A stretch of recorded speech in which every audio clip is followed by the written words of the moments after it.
Imagine this. You're 8 months pregnant with twins, alone in a glass-walled penthouse high over the city. There's blood on the marble floor, pain ripping through your body, and a silence inside your belly where there should be tiny kicks. You call the man who vowed to love and protect you, and he tells you you're being dramatic before hanging up to get back to his champagne and investors. That was Olivia Parker's reality. What her husband didn't know was that the man who would show up for her that night, the man who would hold her hand when she woke up, guard her in court, become the father her children deserved, was the one person he hated most in the world, his billionaire rival. This is a story about betrayal and survival, about how a single night can burn your life to ashes, and how you can still build something better and truer from what's left. Rain drummed against the floor-to-ceiling windows of the Seattle penthouse, turning the city lights into blurred streaks of gold. Inside, the condo was quiet. Too quiet. Olivia Parker stood in the kitchen, one hand braced on the marble countertop, the other pressed to the huge curve of her belly. 32 weeks pregnant with twins, a boy and a girl. The babies who had turned her nausea-filled, swollen ankle months into something she kept telling herself was worth it. The pain hit again. Sharp, twisting, a hot fist clamping down low in her abdomen. She gasped, knees buckling, and when she looked down, there was a dark red stain spreading across the front of her white maternity dress. For a second, her mind refused to understand. Then the fear slammed in. No, no, no, no! She grabbed her phone with trembling fingers and hit Ryan's call icon. His smiling photo from their wedding in Napa popped up. 4 years and a whole lifetime ago. The phone rang and rang and rang. On the 4th ring, he picked up. Liv? What? I told you I'm in the middle of the presentation. There it was, that edge in his voice, the one that turned her into a problem to be managed instead of a person to be loved. Ryan, she gasped. Something's wrong. I'm 32 weeks. The twins, I can't feel them. There's blood everywhere. You need to come home. Please. In the background, she could hear clinking glasses, murmurs of conversation, a low hum of expensive laughter. The investor party for his Singapore expansion deal, the night he'd been talking about for months. Take a breath, Ryan said. We've talked about this. You had a flare-up last month and it was nothing. The doctor said you're fine. It's the hormones making you anxious again. Olivia pressed her palm harder against her belly. Nothing. No kicks. No flips. The constant gymnastics of the last few weeks had gone terrifyingly silent. This is different, she whispered. I'm soaking through my dress. I can feel it running down my legs. I'm scared, Ryan. He let out a long, put-upon sigh. I'll try to leave early. Take something for the pain and call your OB. I'll be home by 9. It's 7:40, Olivia choked. I don't think I have until 9. You're overreacting again, he said, and hung up. For a long moment she stood there, listening to the dead line. Then another wave of pain hit, white-hot, and her vision flashed gray at the edges. Her internal voice, the one she'd been ignoring for months, spoke up, suddenly sharp and clear. He's not coming. He never comes. Call 911. Olivia's hands were slippery on the phone screen, but she managed to dial. 911, what's your emergency? Her voice shook. I'm pregnant. 8 months. Twins. There's a lot of blood. I can't feel them moving. They asked for the address. She gave it. The luxury building downtown. The one that had always impressed people when she mentioned it at dinner parties. The symbol of the life she was supposed to be grateful for. Are you alone, ma'am? Yes. Can you call your husband? A family member. A broken sound slipped out of her, half laugh, half sob. I've been calling my husband all day. He's busy. Okay, Olivia, the operator said gently. Stay with me. The ambulance is 3 minutes out. Try to sit down if you can." She tried. Her legs gave out halfway. She hit the marble hard, her phone skidding away, the operator's voice suddenly tiny and far away. Olivia's hand found her belly, fingers spread wide. "Please," she whispered. "Please be okay. Please don't leave me." For a heartbeat, she felt one weak flutter, a ghost of movement. Then nothing. The last thought she had before the gray closed in was that she should have left months ago. That busy had always meant choosing something else. That she had begged for scraps and called it love. Sirens howled somewhere below, growing louder. Then everything went dark. The paramedics found her unconscious in a widening pool of blood. Female, late 20s, 32 weeks pregnant. Twins. The younger medic, Sarah, rattled off as they worked. Heavy vaginal bleeding. Likely placental abruption. BP 80/50. She's in shock. They moved fast. IV line, oxygen mask, stabilizing, lifting her onto the gurney. Sarah's eyes bounced over the details. The designer furniture, the sweeping view, the wedding photos on the wall. In one of them, Olivia was laughing at the camera in a lace dress, her hand in a man's. Ryan Parker, tech world golden boy, CEO of Parker Pharma. Handsome in that polished, camera-ready way. The tabloids loved him. The woman bleeding out on the floor did not look like the smiling bride on the wall. In the back of the ambulance, as the siren wailed, Olivia's lashes fluttered. "My babies," she whispered through the mask. "Are they alive?" Sarah checked the portable monitor. 2 tiny heartbeats flickered across the screen. Fast, strained, but there. "They're fighting," she said. "You're all fighters. We're getting you to St. Mary's. They're going to take care of you, okay?" "Call." "Ryan," Olivia breathed. "My husband, Ryan Parker. His number's in my phone." Sarah found it and dialed, putting the call on speaker. It rang 4 times. "Parker," a voice said, annoyed, music and conversation loud in the background. "I told you I'd call you back. Liv."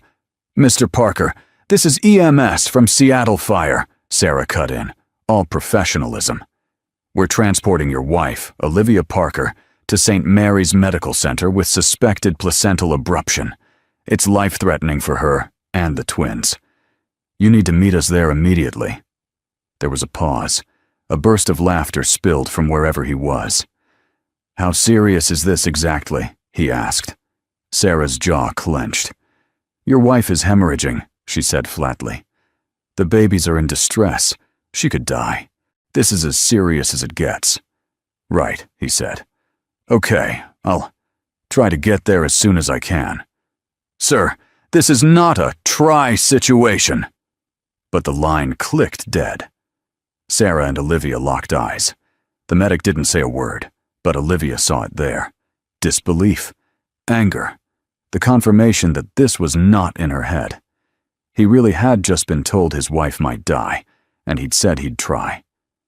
Tears leaked from the corners of Olivia's eyes and slid into her hair as the city lights strobed past the rear windows. At the same time, in a ballroom across town, Alexander Cole was finishing a speech. And that's why Cole Biotech is committed to treatments that not only extend life, but protect quality of life. Thank you. Applause. Camera flashes. Alex stepped away from the podium, tugging at the knot of his bow tie, already thinking about his next meeting, his next initiative, his next fight. His phone buzzed. He glanced at the screen and frowned. Megan. His sister never called during one of his events, unless something was really wrong. He picked up. "Meg? I'm in the middle of—" "I need you at St. Mary's," Dr. Megan Cole said, out of breath. "Now." He straightened. "What happened?" "There's been an emergency. 32 weeks, twins, massive abruption. We're taking her straight to the OR." "Okay, but why do you need me?" I'm not exactly qualified to catch babies." Megan hesitated. "She's Olivia Parker," she said. "Ryan Parker's wife." The temperature in his veins dropped. Ryan Parker, Cole Biotech's favorite enemy. 2 years earlier, Parker Pharma had launched a baseless lawsuit accusing Cole Biotech of stealing proprietary research. It had cost Alex $2 million and 6 months of court time to prove it was a lie. The judge had thrown the case out and scolded Parker Pharma for wasting the court's time. Ryan had smiled on the courthouse steps, all teeth and charm, and told reporters, "Sometimes you take a shot. This one didn't land. No hard feelings." Alex had plenty of hard feelings, and when that didn't topple him, there'd been the anonymous tip to regulators questioning Cole's clinical ethics. Another investigation, another exoneration, more damage to his stock price. Ryan Parker played dirty. But Megan's next words punched through the anger. "The baby's heart rates are dropping," she said. "She's been calling him for hours. He's not here. Alex, she might die alone." In an instant, he wasn't in the ballroom anymore. He was 14 again, in a hospital corridor in Boston, staring through a small rectangular window at his mother's room, where a nurse was gently pulling a sheet over her still form. Stage 4 cancer. His father had visited twice in 8 months, too busy saving the company to sit at his wife's bedside. At the moment she died, she'd been alone. Alex had sworn he would never become his father.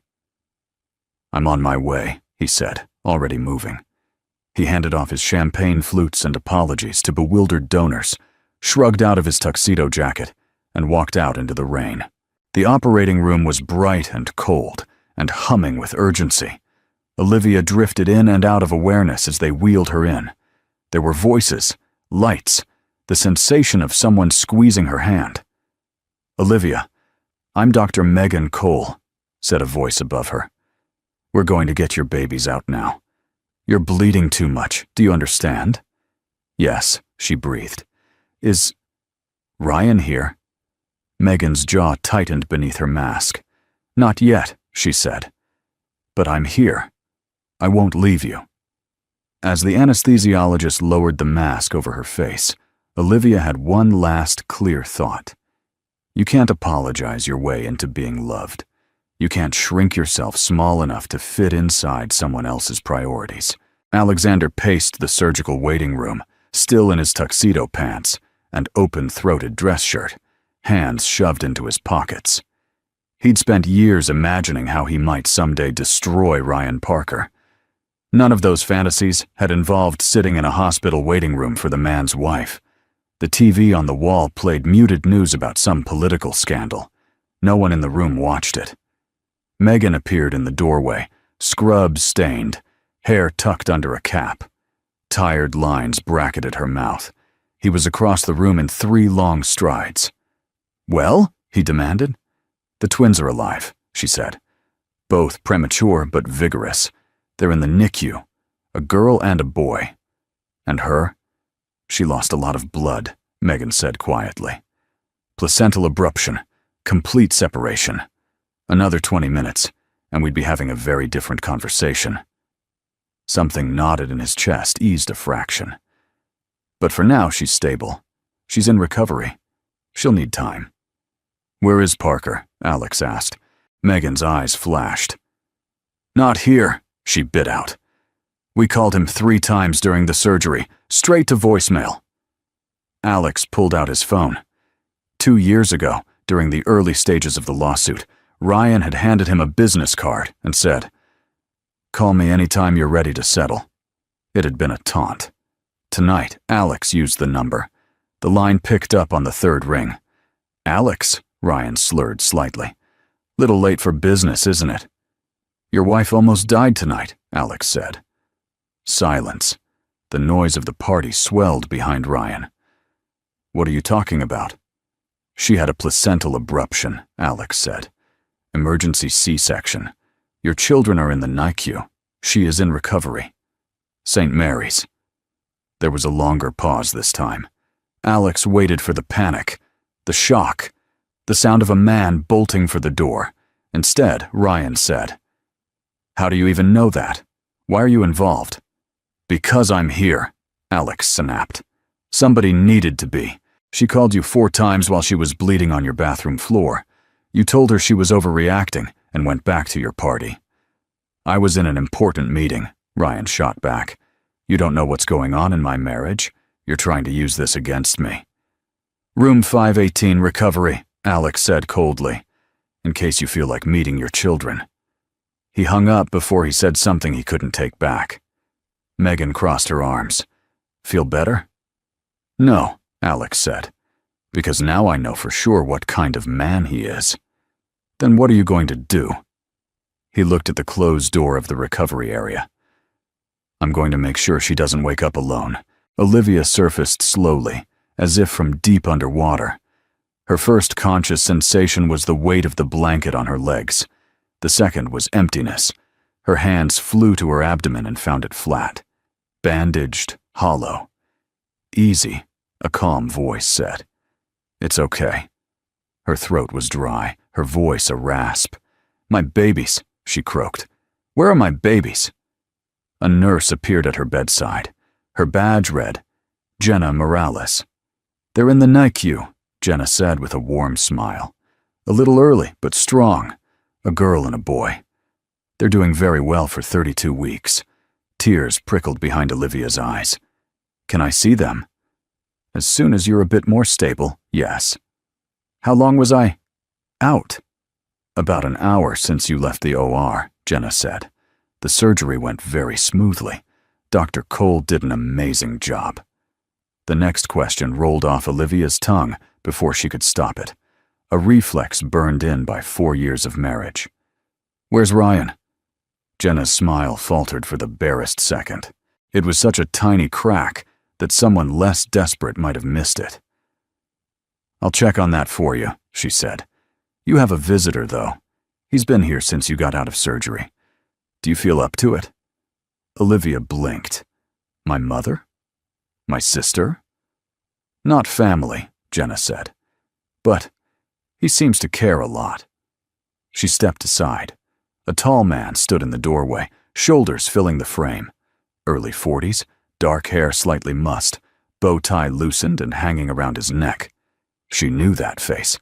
Every business magazine in the world knew that face. "You're—" Her brain was foggy, chasing a name through anesthesia and exhaustion. "Alexander Cole." "Alex," he said, stepping in, suddenly looking almost shy. "Hi." "What are you doing here?" Olivia asked, genuinely bewildered. "You don't even know me." "No," he agreed. "I don't. But my sister was your surgeon. She called me. She said you were alone and I have some personal history with that. I couldn't stay away." "Personal history?" she echoed. Alex pulled the visitor's chair closer to her bed. "My mother died in a hospital room when I was 14, he said quietly. Stage 4 cancer. My father was at a conference in Singapore, closing a crucial deal. My sister and I were at school. By the time they called us, she'd been gone for hours." Olivia swallowed. "I'm so sorry." "I can't go back and sit with her," he continued. "But I can sit with you. And I can promise you this. No matter what happens next, you're not crazy for wanting your husband to show up." Her eyes stung. Jenna slipped out, leaving them alone. Olivia stared at the ceiling to keep the tears from spilling. "Did you call him?" she asked. Alex's jaw tightened. "Yes. And?" "He said he'd try to get here." Olivia let out a laugh that sounded nothing like a laugh. "Of course he did." "I'm sorry," Alex said. 3 simple words. No excuses. No minimizing. No, but he's under a lot of stress. Just an acknowledgement that what had happened to her was wrong. Olivia broke. Ugly sobs shook her chest, hot tears sliding into her hair. She cried for the blood on the marble floor, for her tiny babies in plastic boxes, for all the times she'd apologized for being lonely. Alex didn't say, "It'll be okay." He didn't tell her she was strong or lucky or brave. He just sat there, silent and steady, a solid presence while she fell apart. 10 minutes later, the door burst open.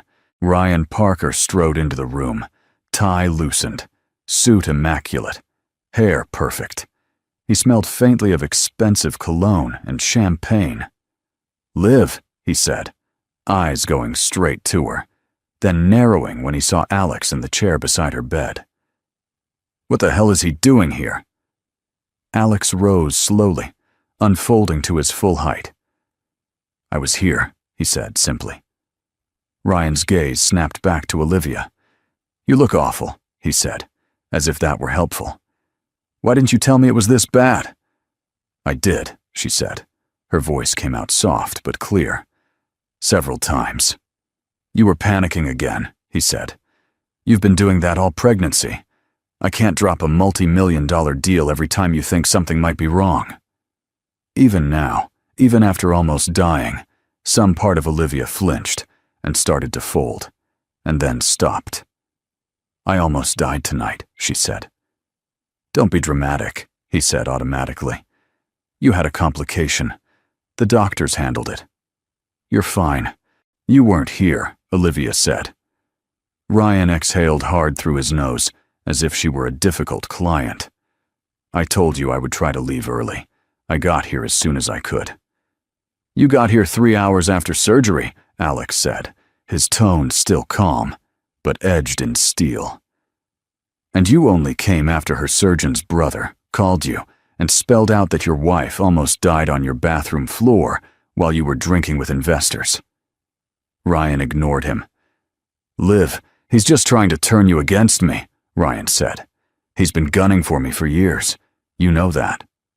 Olivia stared at her husband, at the man who had once held her hand on a beach in California and whispered about their future, at the man who had missed her first ultrasound for a last-minute meeting, their anniversary dinner for a networking event, the gender reveal because he couldn't get a flight back in time.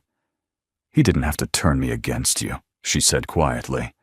"You did that all on your own." Ryan's phone buzzed in his pocket. He glanced at it automatically. Olivia watched his face soften, just for a moment, at whatever he saw on the screen. She knew that look. She'd seen it late at night when his phone lit up, and he smiled at something in the dark, thinking she was asleep. She'd seen it when he'd stepped into the hallway to take calls that couldn't wait. Her heart dropped. "Who is she?" Olivia asked. Ryan froze. "What?" "The person who just texted you," Olivia said. "The one who makes you smile like that. What's her name, Ryan?" He shifted, suddenly stiff. "This is not the time." "Tell me the truth," she said, and surprised herself with how steady she sounded.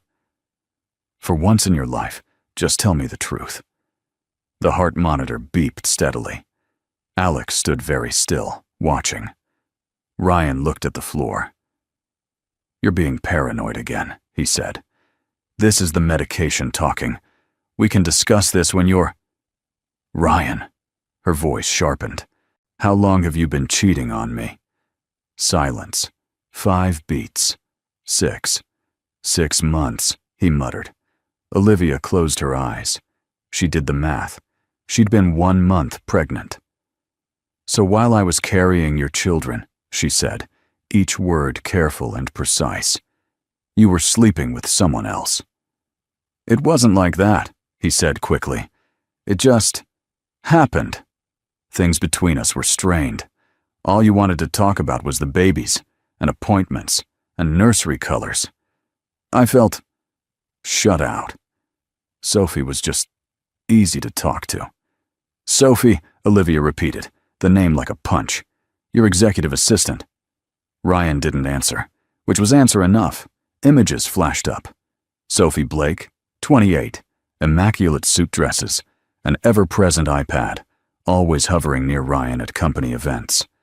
Olivia had brought her homemade cookies at Christmas, had asked politely about her parents, her hobbies, complimented her shoes. "Last March," Olivia said numbly. "The pharma conference in Hawaii.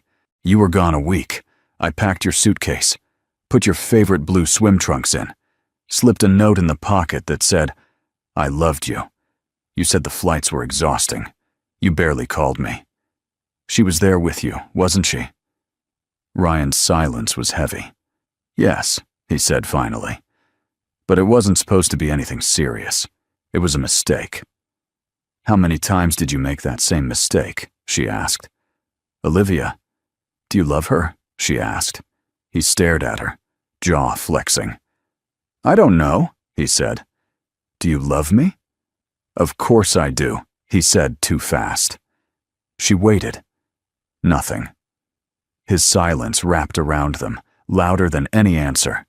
The part of her that had spent years begging him to choose her, that had written off her own instincts as crazy, simply snapped. "Get out," she said. Ryan blinked. "What?" "Leave," Olivia said, her voice suddenly icy. "I don't want you here." "You're not thinking clearly," he replied. "The anesthesia. I have never thought more clearly in my life," she said. "Get out. You can't be serious. We have a life, a company, children. Children who will grow up knowing what it looks like when their mother accepts crumbs," she cut in. "I won't model that for them. Not anymore." Alex spoke for the first time in several minutes. "She's asked you 3 times to leave," he said. "You should listen." Ryan rounded on him. "This is your fault. You come in here with your bleeding heart stories and poison my wife against me. Your wife almost bled to death tonight while you were clinking glasses," Alex snapped, his own temper finally flaring. "She called you 4 times, and you told her she was overreacting.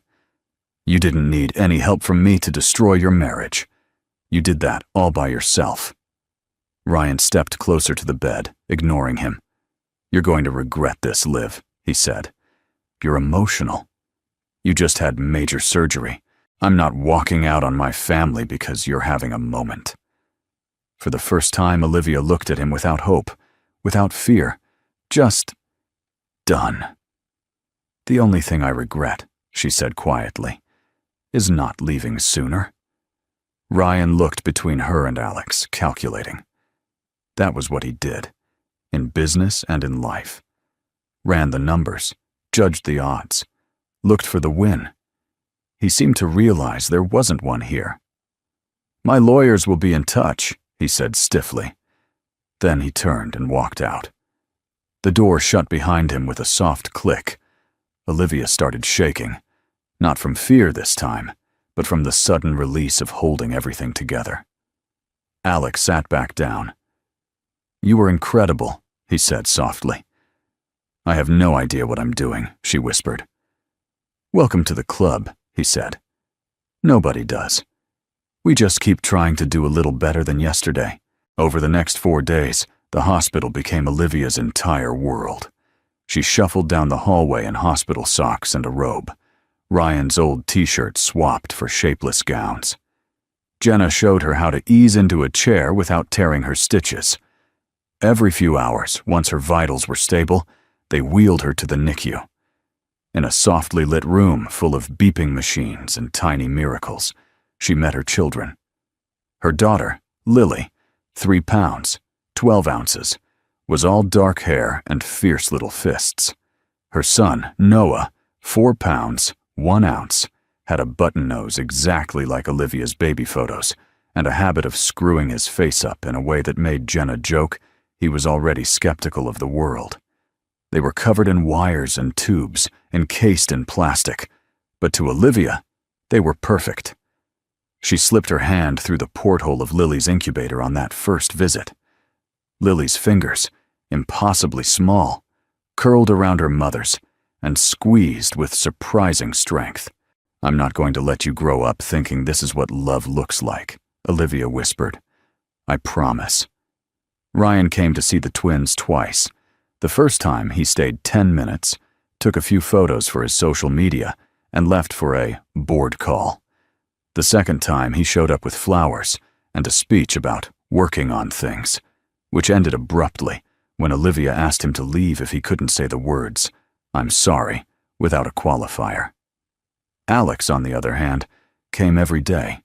He didn't fuss over her or hover. He brought decent coffee and the occasional contraband pastry. He sat beside her in the NICU, watching Lily sleep and Noah kick, and asked about her work before the pregnancy, about her dreams before Ryan. "I used to be a school counselor," she said one afternoon, eyes on Lily's monitor. "Middle school.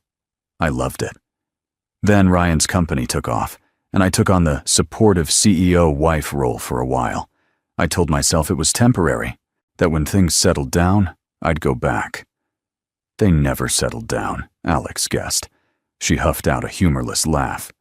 "No. The more successful he got, the less room there was for me to be anything but an extension of him." "And now?" he asked. She looked at her sleeping children. "Now I think I want to help women like me," she said slowly. "The ones who think being minimized and gaslit is just having a demanding husband. The ones who call 911 from their bathroom floor because the person who promised to show up doesn't." "That sounds like important work," Alex said. Jenna came in on the 4th morning with a stack of papers. "Good news," she said. "You're medically cleared to discharge today." "Oh." Olivia's heart fluttered with something that was not entirely excitement. Going home.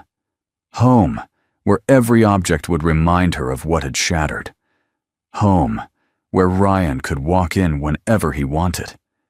The idea made her chest tighten. Jenna saw it. "You don't have to go back there," she said gently. "There are women's shelters, short-term rentals, friends." "I don't want to go to a shelter with premature twins," Olivia said. "My mom's in Florida, my sister's in Boston, my best friend's on night shifts across town, and I'm still figuring out how to sit down without crying." A knock on the door cut off any further explanation. Alex stepped in, carrying takeout from a good sandwich place. "What's wrong?" he asked, reading the room in one glance. "She's going home today," Jenna said. "And she doesn't want to go home." Alex set the food down and turned to Olivia. "Then don't," he said. She blinked. "It's not that simple." "There's an empty guest house on my property in Marin County," he said. "Separate from the main house, 3 bedrooms, full kitchen. It's been sitting unused for 6 months. Stay there." She stared at him. "Alex, I can't just move into your guest house. We barely know each other." "You know that I answer my phone when it matters," he said, "which is more than I can say for your husband." "Ex-husband," she corrected automatically, then realized that legally that wasn't true yet. "Almost ex. I'm not asking for anything," he said. "No strings, no expectations. Just let me offer you a safe place to land while you figure out your next step." "People will talk," she murmured. "People talked when my company got sued for something I didn't do," he said. "They'll talk no matter what." "Let them." Jenna cleared her throat.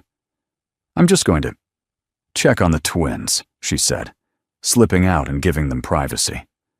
"Why are you doing this?" Olivia asked. Alex blew out a slow breath, looking suddenly older. "Because I know what it feels like to grow up watching your mother blame herself for someone else's cruelty," he said. "My father had affairs. Plural. Everyone knew. He made my mom feel crazy whenever she confronted him, told her she was insecure, dramatic, needy." Olivia's throat tightened. The script was painfully familiar. "She died still making excuses for him," Alex went on. "I can't fix that. But when I see the same pattern, the gaslighting, the blame shifting, the way he made you doubt your own reality, I can name it. It's abuse, Olivia. Just because he never raised a hand doesn't make it less real." The word hung between them. Abuse. She had never let herself use it. Abuse was bruises and broken bones, not missed dinners and silent phones. Not eye rolls and "you're overreacting again." Not shivering on a hospital bed while your husband argued about his schedule. "Okay," she whispered. "Okay?" he echoed. "Yes," she said, swallowing hard. I'll stay. Just for a while. Until I can stand on my own feet again. You're already standing, he said softly. You just don't realize it yet. The guest house in Marin County, 2 hours north of San Francisco, tucked into a wooded hillside, looked like it belonged in a coffee table book. Large windows framed views of the bay. The living room smelled faintly of cedar. The kitchen was stocked with groceries, herbal tea, and a note in Megan's looping handwriting. Welcome. You're safe here. Call me for anything, medical or otherwise. Megan Olivia cried when she saw the nursery. She hadn't asked for that. But one of the rooms had been transformed into a soft gray cocoon, 2 identical cribs, a rocking chair by the window, tiny clothes folded into drawers. Alex hovered in the hallway, suddenly awkward. My sister insisted, he said. She told me what babies need. I mostly just moved boxes. It's perfect, Olivia whispered. 2 weeks later, Lily and Noah came home. They were bigger now, cheeks filling out, eyes more alert. Noah stared at everything with intense curiosity. Lily had a habit of curling herself against Olivia's chest, seeking her heartbeat. Alex was there the day Olivia carried them over the threshold of the guest house. He held the diaper bag, opened doors, quietly assembled the swing that somehow required an engineering degree. He never tried to take over. He changed diapers at 3 a.m. when she was too tired to see straight. He rocked fussy babies, while she grabbed the first uninterrupted shower she'd had in months. He listened when she dissolved into tears one evening, because Lily had spit up all over the only clean shirt she owned that didn't feel like a tent. You're not weak for needing help, he said that night, as they sat on the couch, both holding sleeping babies. You're human. You're a billionaire CEO, she countered. Don't you have better things to do than get peed on? Honestly, he said. No. For a brief, shimmering stretch of weeks, Olivia's world shrank, in a good way. Feedings, naps, doctor appointments, short walks around the property when her incision stopped screaming. She started an online course in trauma-informed counseling, chipping away at lectures during nap times. In the quiet, she began to hear herself again. She also heard from Ryan. The first contact came in the form of a bouquet of white roses left at St. Mary's after she'd already left, with a note that said, "Let's fix this." R. Then the texts. "Where are you? We need to talk. You can't just disappear with my children. You're overreacting, Liv." Again. Finally, the legal notice arrived. Alex brought in the mail one afternoon and froze when he saw the return address. "From your husband's attorney," he said. Her hands trembled slightly as she opened it. The language was formal, cold, full of hereby and whereas, and petition for joint custody. "They want 50-50, Olivia said numbly. "He wants equal time." "He wants control," Alex said. The next day, Ryan showed up in person. Not at the guest house. He didn't know where that was. But at St. Mary's, where Olivia had brought the twins for a follow-up appointment. He was waiting in the lobby when she came out of the pediatrician's office, a man in an expensive suit at his side. "Olivia," Ryan said, standing, "we need to talk about custody." The man stepped forward. "Mrs. Parker, I'm Daniel Harris, Mr. Parker's attorney." She shifted Noah's carrier higher on her arm. Lily slept in the stroller, a pink hat covering her dark hair. "You served me papers," she said faintly. "I got the message. We're hoping to resolve this amicably," Harris said. "But if necessary, we're prepared to petition for joint physical custody and to raise questions about your current living situation." "My what?" she asked. "You've relocated to an undisclosed address with a man you've known less than a month," Harris said. "That may raise concerns about stability and judgment."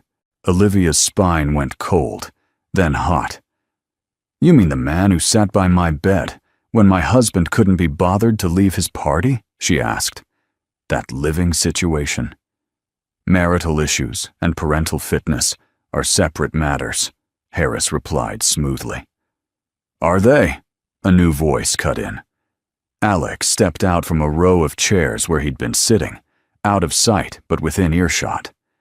He looked perfectly at home in the hospital lobby, confident, watchful, dangerous in a very calm way. Harris's eyes flicked to him. Mr. Cole, he said warily. This is between me and my wife, Ryan snapped. Your wife, Alex said softly, who almost died alone because you ignored 4 emergency calls. He turned to Harris. If you pursue this, I'll personally fund Olivia's legal team, the best family lawyers in Seattle. We'll subpoena phone records, hospital logs, 911 tapes, witness statements from paramedics and nurses. We'll put on the record that your client was at a cocktail party while his wife hemorrhaged on his bathroom floor. Ryan's face flushed. You're blackmailing me. No, Alex said. I'm spelling out the consequences of your choices. Harris adjusted his tie. Public smear campaigns can cut both ways, Mr. Cole. With what? Alex asked. Speculating about where Olivia is living? Meanwhile, we have documented abandonment during a medical emergency and a 6-month workplace affair with a direct subordinate. How do you think that'll play with your board, Ryan? With your investors in Singapore? Ryan opened his mouth, then shut it. He looked at Olivia. You're really going to let him do this? He demanded. Weaponize our private life? You brought your lawyer to a pediatric follow-up, Olivia said quietly. You did that. Not me. She took a breath, feeling something solid settle into place inside her. Here's what's going to happen, she said. I'm going to hire my own lawyer. We're going to negotiate a custody agreement that is fair to the only people who matter in this, Lily and Noah. And I'm done apologizing for expecting you to show up for your own children. She turned the stroller toward the exit. Liv, Ryan called. This isn't over. She didn't look back. It is for me, she said. 6 months later, the gray stone facade of the King County Courthouse towered over Olivia like the set of someone else's movie. She stood at the base of the steps, smoothing the front of her navy dress. The wind tugged at her hair. People streamed past, attorneys with briefcases, couples with tight faces, a teenager in a hoodie being hustled along by his aunt. Ready? Asked Jennifer Lawson, her attorney, a woman with sharp eyes and a surprisingly kind smile. No, Olivia said honestly, but let's do it anyway. Inside, the courtroom was cool and formal. Ryan sat at one table in a tailored suit, Sophie beside him. She looked exhausted, like the glamour of being with a CEO had worn off quickly, once diapers and lawyers got involved. Olivia didn't feel anger when she looked at them, just a profound sense of relief that she was not sitting in Sophie's chair. Jennifer presented their case clearly. Documented lack of response during a life-threatening emergency, a 6-month affair with an employee during a high-risk pregnancy, Olivia's role as the twins' primary caregiver since birth, Ryan's sporadic and often inconveniently timed visits. Harris argued for joint custody. The judge, a woman in her 60s with reading glasses perched on her nose, was unimpressed. Mr. Parker, she said, peering over her glasses, the law favors children having both parents in their lives, when both parents have demonstrated they can be consistently present and safe. You have not done much to convince this court of that. Ryan shifted in his seat. In light of the evidence, the judge continued, physical custody of the minor children, Lily Parker and Noah Parker, will be awarded to their mother, Mrs. Parker. Mr. Parker will have supervised visitation every other Saturday for 4 hours. Supervision may be lifted when the children reach age 3, contingent on consistent visitation and the recommendation of a court-appointed evaluator. She shuffled some papers.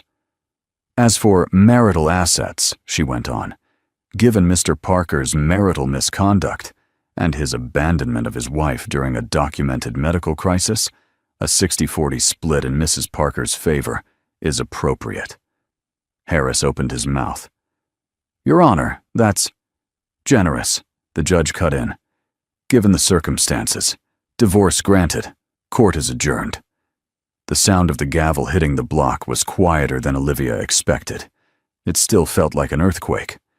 Outside, on the courthouse steps, she inhaled deeply. The air tasted different. Lighter. Alex was waiting by the curb, leaning against his car. He'd sat in the back of the courtroom, unobtrusive, letting her fight her own battle.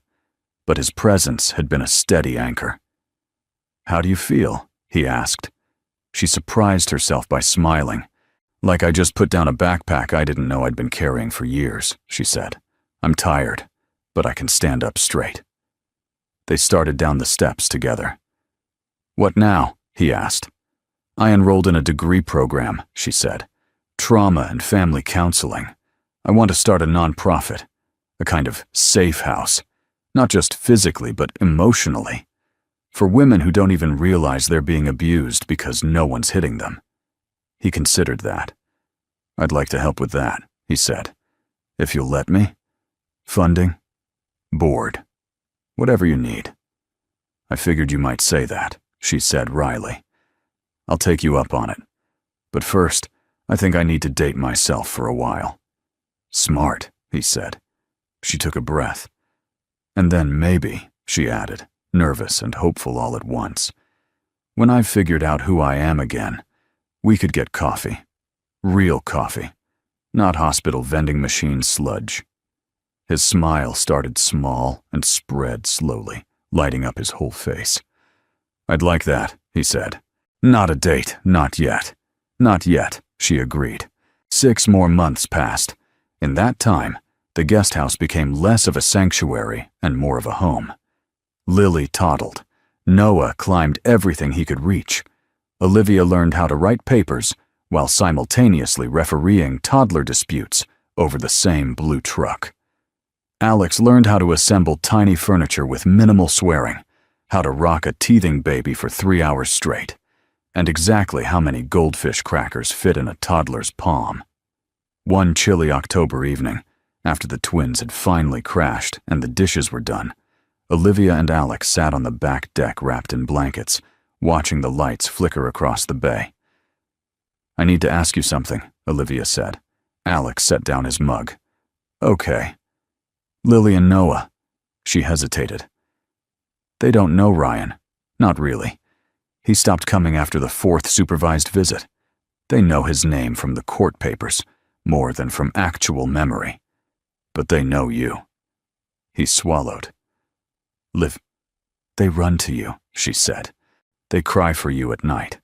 Noah falls asleep on your shoulder. Lily brings you every book she likes 5 times in a row. To them, you're already Dad, even if they don't call you that yet. His eyes shone in the dim light. I don't want to erase their history, she said. I'll never pretend Ryan didn't exist. He gave me them. I'll always be grateful for that. But I want their legal reality to match their emotional one. She took a breath that felt like stepping off a cliff. If you want to, she said, I'd like you to adopt them. Officially. To be their father on paper, not just in practice. For a moment, Alex didn't move. Then he reached for her hand. These last 12 months, he said slowly, have been the best of my life. And I've done some objectively cool things. But nothing comes close to Lily refusing to sleep unless I'm the one reading Goodnight Moon. Nothing comes close to Noah's face when he sees me walk in a room. A tear slipped free and tracked down his cheek. He let it fall. I love them, he said simply. Completely. And I love you. So yes, if you're sure, yes, I would be honored to be their dad in every way. Her breath hitched. I am sure. He stood up abruptly, pacing the length of the deck once, like he had too much emotion in his muscles to sit still. Then he stopped, turned, and dropped to one knee. Her heart somersaulted. Olivia Parker, he said, pulling a small velvet box from his pocket. You make me want to be better. Not richer. Not more successful. Just better. I can't promise I won't screw up. I can't promise life will always be easy. But I can promise this. I will show up. For you. For Lily and Noah. Every day. Even when it's hard. Especially when it's hard. He flipped the box open. A simple, elegant ring caught the porch light. "Will you marry me?" he asked. She thought of bleeding on the bathroom floor, of waking up alone except for a stranger's brother who chose to be there, of Lily's tiny hand squeezing her finger, of Noah's laugh, of the way Alex put his phone away during dinner and actually listened. "Yes," she said, laughing and crying at once. 1,000 times, yes. He slid the ring onto her finger, stood, and kissed her. The bay lights blurred and brightened behind her closed eyes. Somewhere inside the house, one of the twins started to fuss. Alex broke the kiss with a soft huff of laughter. "And that," he said, "is our cue." "Welcome to parenthood," she teased. "Best job I ever had," he answered. 18 months later, their kitchen in Sausalito looked like a chaos tornado had passed through, which, in a way, it had. "Daddy, more pancakes!" Noah yelled from his booster seat, syrup on his chin, curls sticking up in every direction. "Use your inside voice, buddy," Alex said, flipping another pancake onto a plate. "And what's the magic word?" "Please," Noah sang. Lily held up a crumpled piece of paper. "Mama, look! It's us!" Olivia, 7 months pregnant and moving slowly, took the page. 4 stick figures smiled back at her in different colors. "Tell me about it," she said. "That's you." Lily pointed to a figure with long, scribbly hair. "And that's Daddy. That's me. That's Noah. And that," she pointed to a tiny dot, "is the baby in your tummy." "We're going to need a bigger fridge," Olivia said, carefully sliding the drawing under the magnet holding up the latest daycare newsletter. The front of the stainless steel door was already a gallery of crayon masterpieces and ultrasound photos. Alex brought over a plate of pancakes and kissed her cheek. "How's baby Megan doing this morning?" he asked, resting a hand on her belly. "Either she's training for the Olympics, or she really likes maple syrup," Olivia said, feeling a kick under his palm. They'd named their 3rd child after Megan Cole, the doctor who had saved Olivia's life, and, indirectly, brought Alex into it. The doorbell rang. "I'll get it," Alex said. A few moments later, he came back holding a large, official-looking envelope.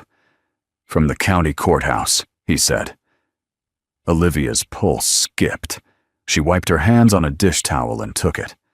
Her fingers shook as she slid it open and unfolded the papers. Her eyes scanned the first page, then widened. "Well?" Alex demanded, his calm CEO persona nowhere in sight. "It's official," she said, her voice breaking into a laugh. "The adoption went through.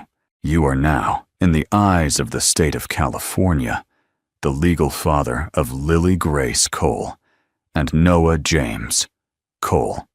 For a heartbeat, he just stood there. Then he exhaled, a shaky, disbelieving sound, and scooped both children up, one on each arm, even though they were far too big to be carried like that. "Hey!" Noah squealed, delighted. "Daddy!" "Daddy's crying," Lily observed, patting his face. He laughed, tears streaming freely now.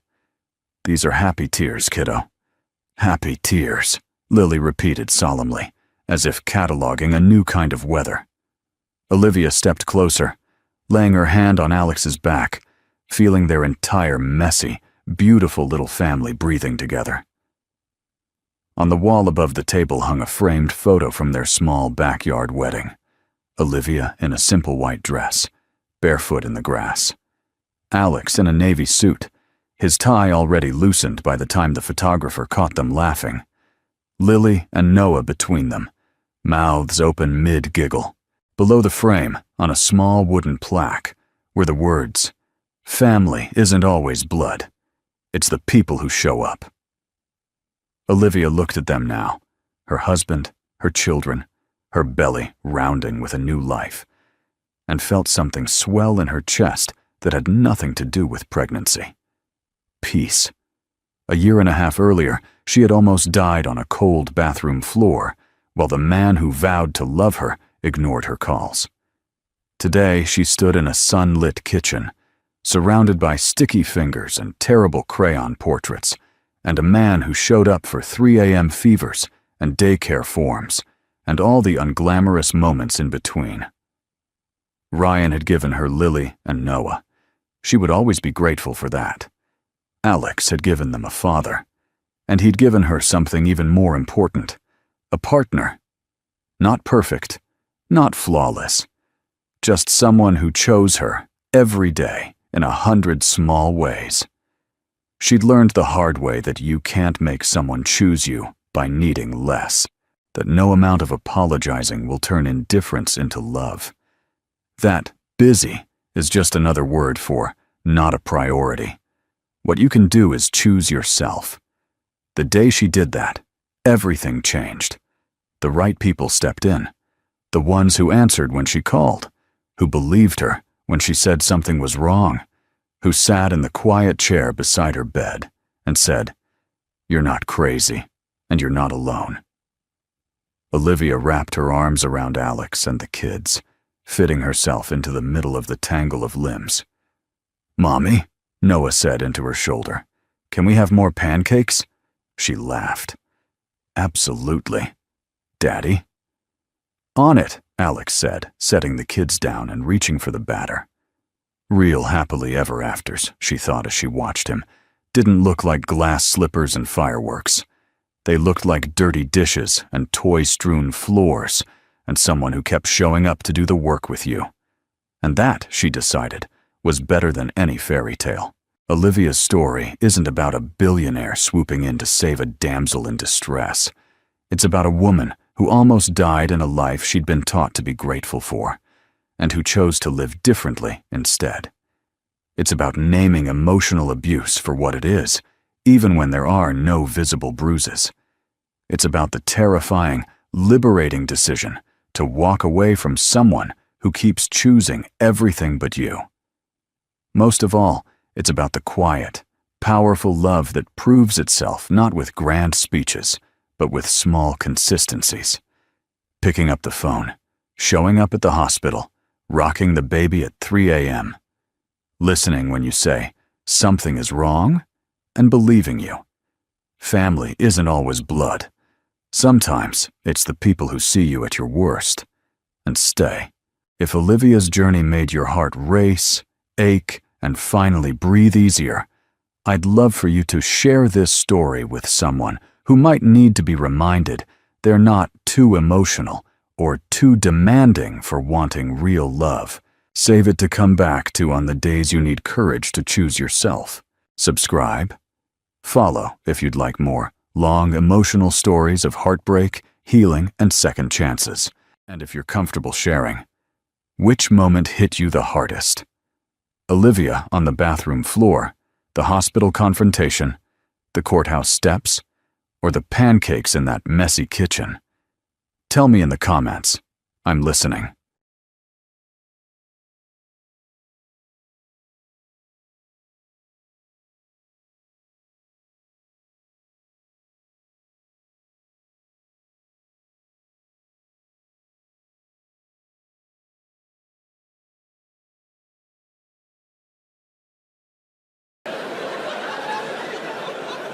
We need to stop the Jews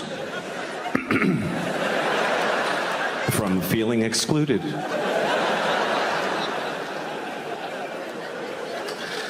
I once fucked a baby, and then I fucked him again. So I want to get through that one. Otherwise, people get the wrong idea. They'll think you only fucked that baby once.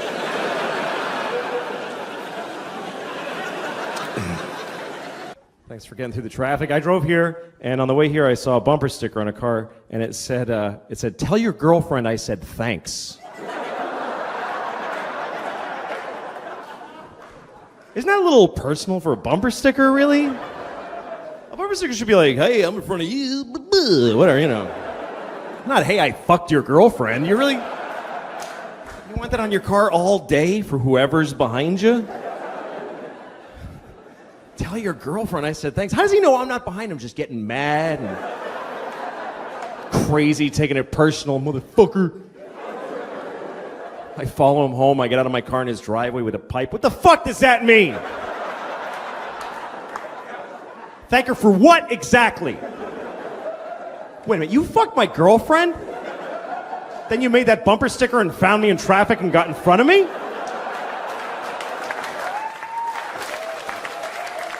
Motherfucker. And I just beat him to death with a pipe right there in his driveway. And jerk off on his corpse.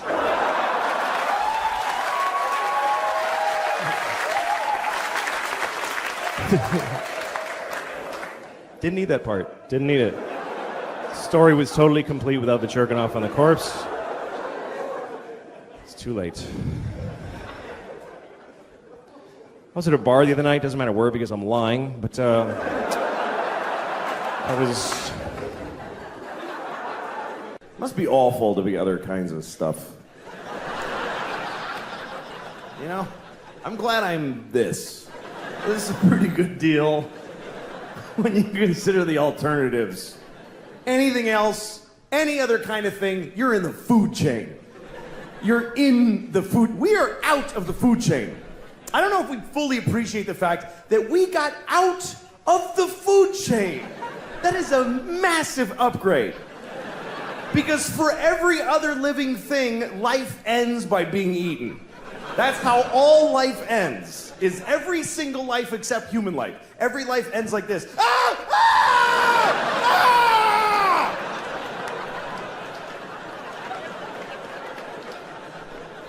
We're the only ones that get to just die old in a bed. Just, I love you. Bye.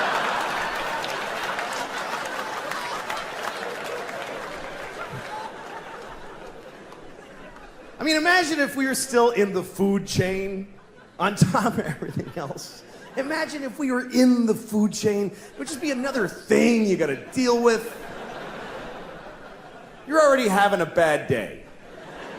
You wake up in the morning, you're making breakfast, you burn your toast, and it's too late to try again.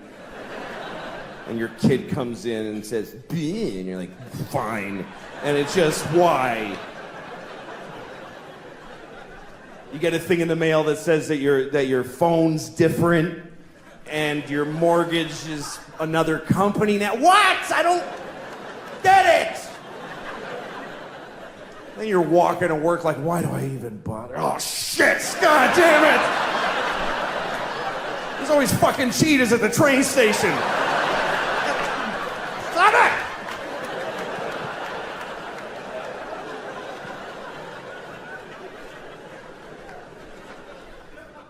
Do you think that sharks would be embarrassed if they knew that we could all see their fins sticking out of the top of the water?